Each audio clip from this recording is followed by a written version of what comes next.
Dear my brothers and sisters, ladies and gentlemen, have a nice day.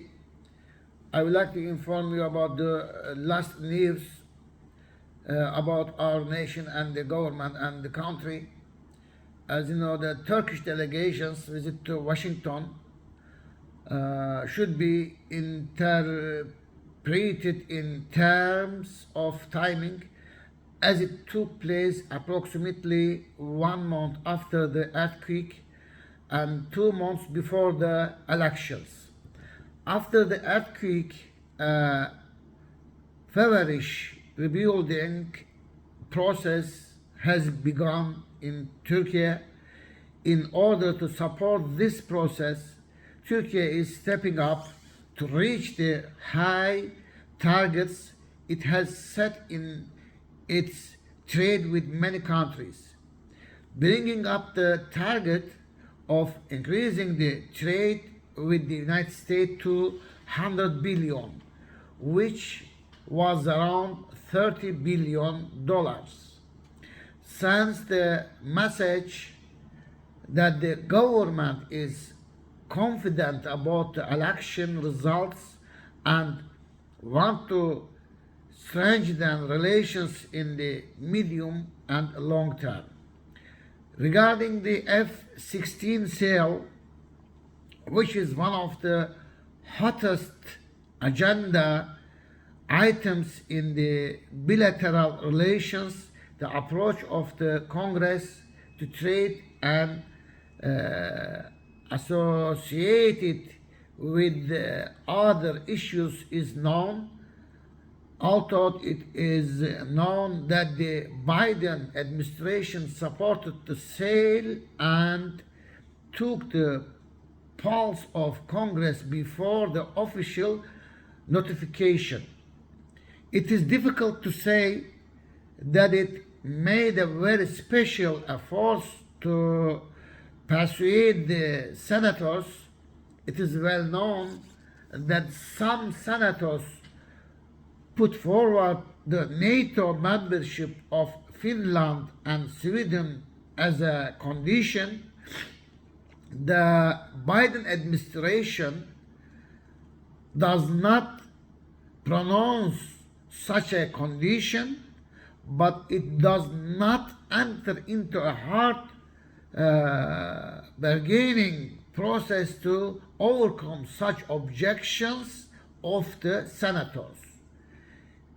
In this context, it is not difficult to guess that the administration is of the opinion that the F-16 sales process will proceed more easily after the election, regardless of the election results. Dear my brothers and sisters, ladies and gentlemen, Turkey does not accept any other condition for the sale of the F-16 and insists on implementing the tripartite agreement with the candidate countries. President His Excellency Erdogan's latest statement regarding Finland's membership also shows that the reconciliation process is progressing positively. Turkey's stance that it paves the way for Finland's membership and that Sweden's membership can be realized if it passes anti-terrorism laws. Although consistent, will not be enough to mobilize the senators who are obviously waiting for the election results at this stage. However, the message that Turkey forwards NATO's enlargement and priorities its own security in the fight against terrorism has been clearly conveyed. On the other hand, Finland's administration to the alliance could allow the Biden administration to put more pressure on Congress to sell the F-16. It is not easy to make significant progress in the fight against terrorism, which is one of the top issues on the liberal agenda. The ball has been in the crown for a long time in the veto issue, and it is not accepted. It is not expected that there will be any serious progress in the near future. As for the YPG, Washington prefers to address the issue in the context of the fight against Daesh, as seen in Milley's statement regarding the visit of American soldiers in northern Syria. The Biden administration, content with trying to placate Turkey's security concerns, has not put forward either a comprehensive Middle East policy or a Syria policy.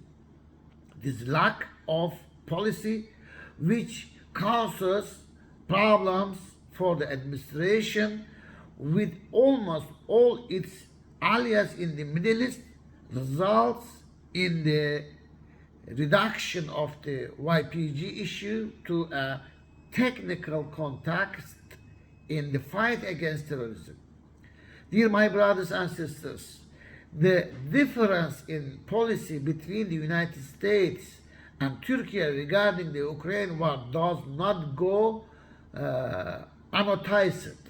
Not only did the war spread to the countries in the region and risk of nuclear conflict, it deepened the global food crisis and triggered the polarization between the West and the Russia-China line.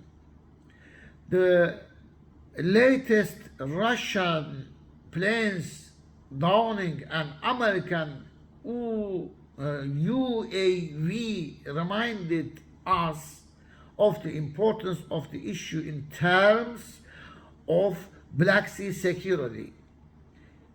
In this way, in a war with both regional and global effects, the United States and Turkey agree on Ukraine's sovereignty and territorial integrity. Turkey's diplomatic efforts also brought success such as grain agreement and prisoner exchange.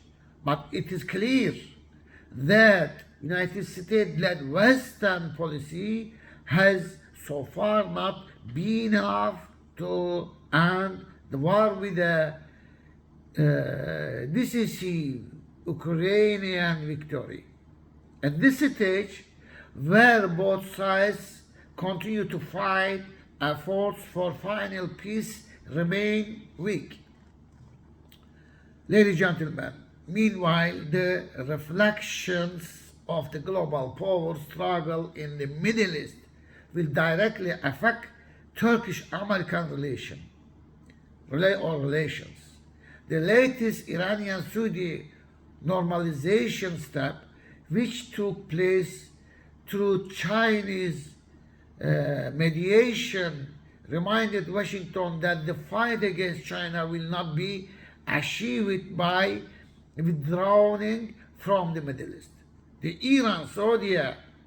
Iran-Saudi agreement announced on the day Biden sent a message to China by signing a nuclear submarine agreement with Australia and Britain was almost a counter message.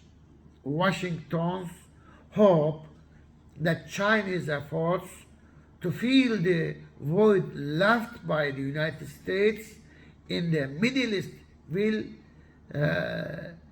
stagnate is not based in reality. The Biden administration will therefore have to confront the potential of the Middle East to become a new stage in the fight against China. Turkey's weight and influence in the region will also be impacted by China's attempt to enter the game as a new actor while trying to maintain good relations with both Russia and the United States of America. Thank you very much for listening, and God bless you all. Good and long life in peace, we say. And Amen. Thank you.